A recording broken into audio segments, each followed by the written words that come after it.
Alors, nous allons faire une petite pause et nous revenons avec d'autres nouvelles. Notez la date de 3 apparitions de Tite Dan et faites parvenir votre réponse à l'adresse suivante. Courez la chance de gagner notre gros lot, le joli parka de Masbou, ou notre second prix, un voyage d'une semaine pour deux à Cuba, au club Villa Cuba, offert par les voyages fantastiques et la chaîne hôtelière Grande Caribé. Bah, c'est pas le parka de Masbou, mais c'est mieux que rien. Et le tirage est le 30 mars.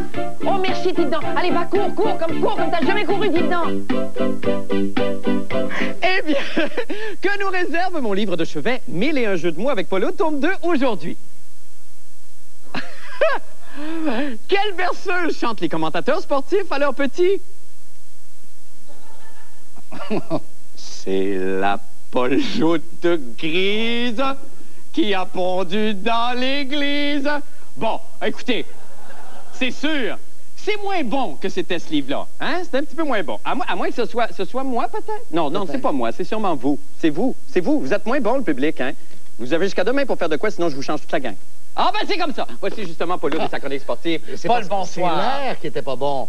Ah, vous avez aimé ça aujourd'hui? Non, c'est pas... Vous n'aviez pas l'air de la chanson. Non, ça, j'ai bien de la misère avec notre folklore, moi. Grise qui a pondu dans l'église. C'est ça, l'air.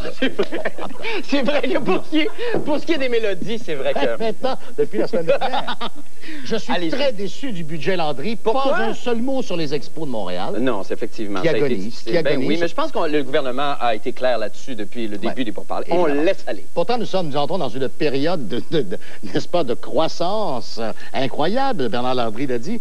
Et nouveau drame chez le Canadien, vous avez vu ça hier, c'est épouvantable. Là, Mark Recchi s'est vidé le cœur aujourd'hui. Oui. Il pourrait prendre la direction de Dallas dans un avenir rapproché. En échange de qui?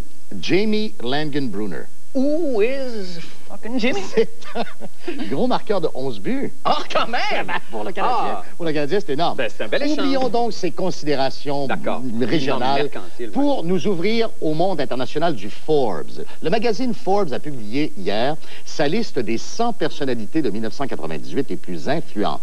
Et quelle ne fut pas ma surprise, Marc, de découvrir que près de 50% des personnalités influentes de ce monde sont des sportifs. C'est vrai. D'ailleurs, c'est Michael Jordan, le joueur de basketball, qui a annoncé sa retraite cette année, qui est devenu la personnalité la plus importante de ce Forbes 100. Oui. Et le magazine Forbes a décidé de publier une annexe qu'on appelle le Frog 5. Le Frog 5 étant les 5 personnalités sportives qui ont le plus marqué l'histoire du Québec en 1998.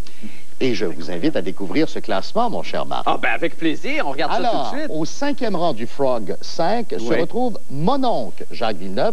Ici, une certaine surprise, on aurait cru que... on aurait cru... écoutez, on aurait cru que le neveu aurait pu s'illustrer, mais on rend hommage à Jacques Villeneuve qui a couru sur toutes sortes de moteurs. Il n'y a un seul moteur qui n'a pas encore fauché, c'est un taille bordure. Ça risque de survenir peut-être au cours de l'été. Ronald Coré occupe le 4e rang. Et oui, Ronald Coré qui a réussi un exploit remarquable, construire un stade de 260 millions et l'évaluer à 27 millions en l'espace de 24 heures. C'est un bel exploit. Bravo. Au 3e rang, on retrouve bien sûr l'ineffable Claude Brochu. Oui. 0 investissement, 2 millions d'emprunts, 20 millions de dollars possiblement à la sortie. Il faut quand même le faire, c'est un homme puissant. Oui. Au 2e rang, Myriam Bédard, ça va peut-être vous surprendre. Je suis. Aucune compétition en biathlon, sauf une compétition symbolique où elle termine avec son enfant dans les bras. Et elle a reçu une Mercedes Sport d'une valeur de plus de 100 000 $. C'est quand même bien. Et au 1er rang, nous arrivons à l'homme le plus influent au Québec, Alexandre Daigle, qui termine en première page du Frogs 5. C'est extraordinaire. Combien il fait déjà, M. Daigle, là, maintenant? Tout près de 3 100 000 $ canadiens. Il a marqué 6 buts cette année, ce qui revient à 566 616,66 $ du but. En 6 ans de carrière, accumulant les millions, il a marqué au total 92 buts. C'était le Frogs 5. Merveilleux. Et ça, c'est disponible en kiosque, j'imagine? Dès demain. Dès demain. Merci infiniment. Merci beaucoup, Paulo. Nous allons faire une petite pause et nous revenons avec la météo. Restez avec